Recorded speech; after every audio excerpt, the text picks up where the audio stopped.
Just when I think I'm done, it pulls me back in. Welcome everyone to Football Manager 2020. I was not expecting to be doing any more FM20 content on the channel, but these past few days, ever since the return of the Premier League, the restart, I've just had that itch to get back to FM20 and it needs scratching. So here we are, back on Football Manager 2020 and back with a brand new save. We're here in Birmingham.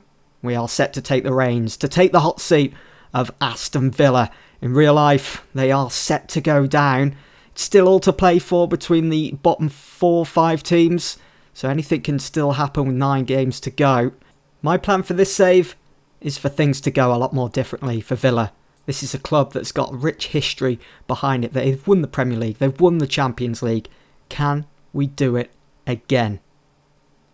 It's good to be back on FM. Here we are in the boardroom at Villa Park.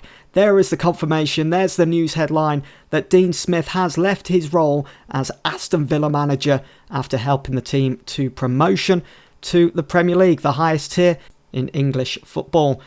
Aston Villa then back in the Premier League. What a task I have ahead of myself as we look to keep the team up in the league and to also become, well, best of the rest really, and aim for those European spots. Can we have a famous European night at Villa Park? That will be interesting.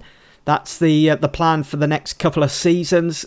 Can we do it? That's the question. If we move on to the next slide from the chairman, you can see a bit of a welcome pack here. There's the club history. They've won the Champions League. You just can't ever imagine, well, especially nowadays, Aston Villa winning the Champions League, but it is possible on Football Manager if we get everything absolutely right. The Premier League as well, that's something else. The FA Cup, the Carabao Cup, they've done it all in English football, domestic football, but obviously that's in the past. We need to turn our attention to the present, the future, and what we can do to help this team to success once again, which leads us into the club vision. So the club culture, we've got to be playing attacking football, not to sign any players over the age of 28. We've got to be signing players under the age of 23 for the first team, and to of course play entertaining football. Everything just fits into what I'm used to anyway on Football Manager. End of the current season, they want us to finish mid-table. I think that's acceptable, whereas over the next season, work towards becoming self-sustainable. Our first conundrum then of being Villa manager is dealing with Jack Grealish. What do we do with Grealish? Obviously, there's a lot of speculation surrounding him at the moment. He is Villa's star player, star man, the Villa captain also. But going back to that speculation, I mean, look at that. Chelsea, they're already interested. We're going to have to do our best to tie him down here at Villa. John McGinn, it's really good to have such a fantastic midfielder in this team, a midfielder I've wanted to work with on FM this year. Obviously, I haven't played as much FM as I would have liked to, but if I had have done, being in charge of Manchester United or whoever, McGinn would have been a priority to bring in. So to actually be able to work with him now here at Villa is brilliant. Look at that potential ability and the current ability also. He's going to be key for this team. One thing about this Villa side as well, they're quite youthful.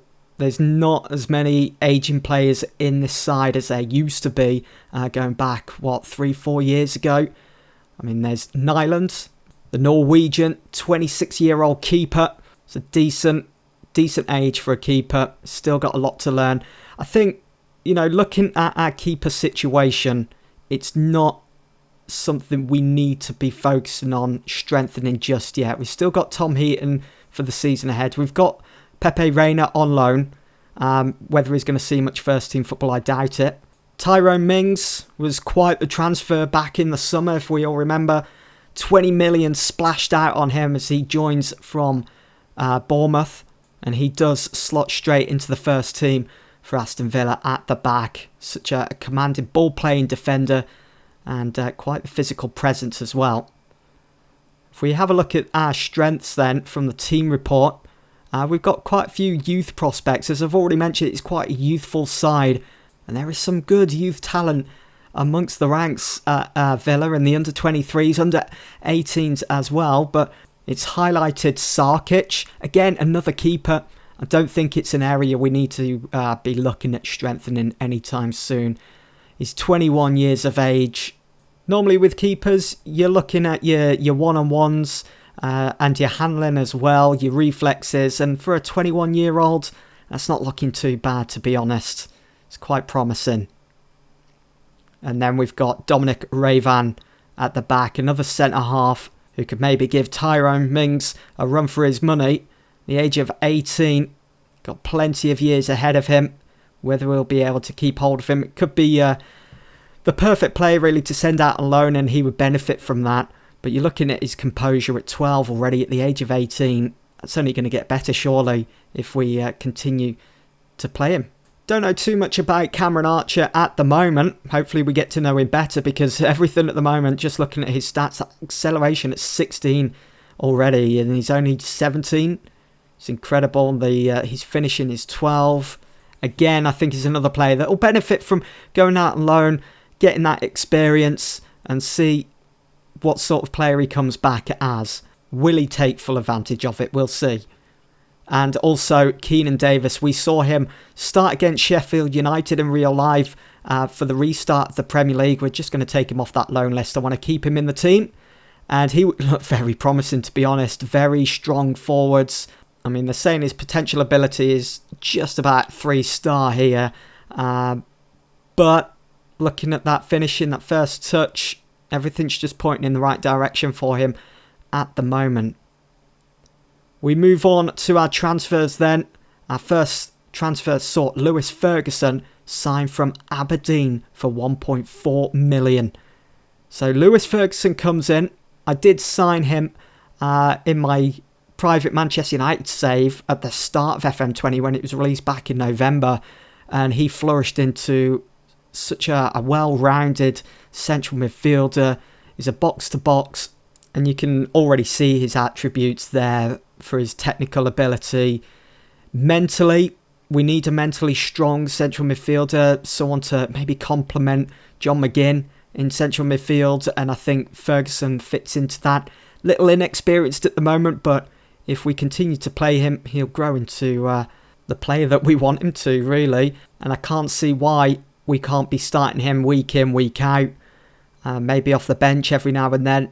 It's first team already, I think. Sticking to the trend of bringing in Scottish talent, up next is Ryan Porteus from HIBS. We've signed him for £1.5 million. Kid looks immense, the age of 20. Class is a bit of a gem as well on Football Manager this year. We've just got to harness that. We've just got to make sure that we're giving him game time, giving him minutes that he needs.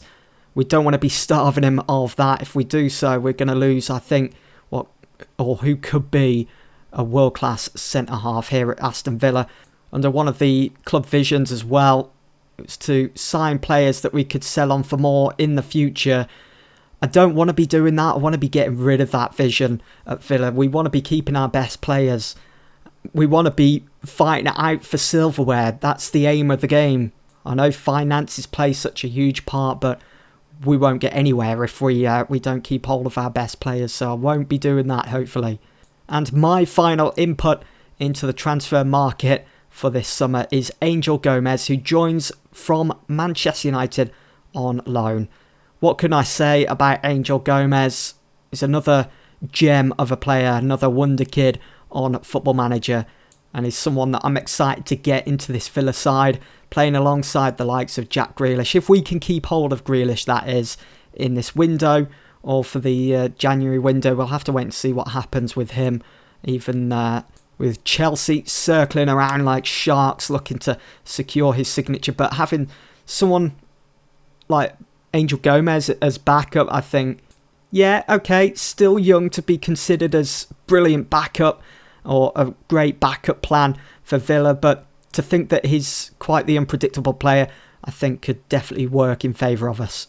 I couldn't have asked for a better start in pre-season. We travelled to Gdansk, I think that's how you pronounce it, to take on Lechia, and we thrashed them 4-1. Wesley, Jack Grealish and Danny Drinkwater all finding the back of the net. Jack Grealish looking good, looking sharp. 2 goals for the first pre-season game. Not bad at all, and an assist as well to his name. Overall, fantastic performance. We dominated possession, as you'd expect. Moving on, we travelled then to Krakow. We beat them 5-0. We kept a clean sheet. It was Tom Heaton in goal. We did switch him out at half-time for Pepe Reina, but there was just no beating those two in goal, and also getting past our sturdy defence in Burton, Hawes and Tyrone Mings and Target, who, I mean, Mings played the full 90. I did change the majority of our back four. Lewis Ferguson saw his first bit of action for Villa since signing. He came on, put in a great performance with a 7.7, and the same goes for Angel Gomez as well. Up next, we travelled to Holland to take on Den Bosch. We beat them 2-0. Simple 2-0 really, got the job done. Just focusing on fitness and preparation mainly, and focusing on our tactic as a whole. Nyland started this game in goal. John McGinn, the key player for us, picking up the man of the match. But what really stood out was Lewis Ferguson looks as though he's already settled. He got his name on the score sheet, and Keenan Davis, who I have high hopes for, also found the back of the net. Up next, we played, I think it's Top, or is it TOP, Os. We beat them 3-2. It's quite the game, really, to actually be watching. 5 goals in total. That's one of the things that's been part of our pre-season. You could expect goals. Keenan Davis found the back of the net, but he did have to go off injured with a potential foot injury, which will now see him out for 4 weeks. He'll miss the start of the new Premier League season, but Wesley back on the score sheet for this one from the spot. Then we took on Kapati. There was no party for them, as Aston Villa walked away with a 3-0 win. Jota scoring his first couple of goals of the pre-season, up and running for him, and Danny Drinkwater finding the back of the net again. So some really good performances all around. Louis Barry featured in this game at the age of 16. Look at that potential ability. 5-star. Can't wait to see what sort of player he becomes. Then we continued on our travels to Weymouth this time, and we thrashed them 6-0. An all-around fantastic performance from the team. Nyland a goal. Ryan Porteus, you can see, getting his first start in pre-season, bagging himself a goal and putting in a proper centre-halves performance. Lewis Ferguson also finding the back of the net once again. And Angel Gomez scoring his first goal for Villa 2 in this one. But look at that. They only had one shot and it wasn't even on target for the whole 90 minutes. And then finally, we took on Bury and we beat them 3-0. So another clean sheet. Our back four looking raring to go for the season ahead. Although I did rotate the back four for this one, but Mings did get some minutes in the second half. He came on in the 62nd minute. But a good performance all around. A good pre-season. Really happy with that. Unbeaten. But we start the new Premier League season against Liverpool at home. Yeah, that's going to be great fun, I'm sure. And that will be in the next episode. And then after Liverpool, we've got 2 tricky away games to West Ham, Bournemouth. Always tricky, whoever you are, going to those grounds. And then we finish up the month of August at home to Arsenal. So quite a tough start to life back in the Premier League. And also, we've been predicted to finish 18th by the bookies. I hope we can prove them wrong. Anyway, that's it for episode 1 of my Aston Villa save on FM20. It's good to be back. Hope you guys have enjoyed. And I'll see you all soon for the start of the new Premier League season at home to Liverpool.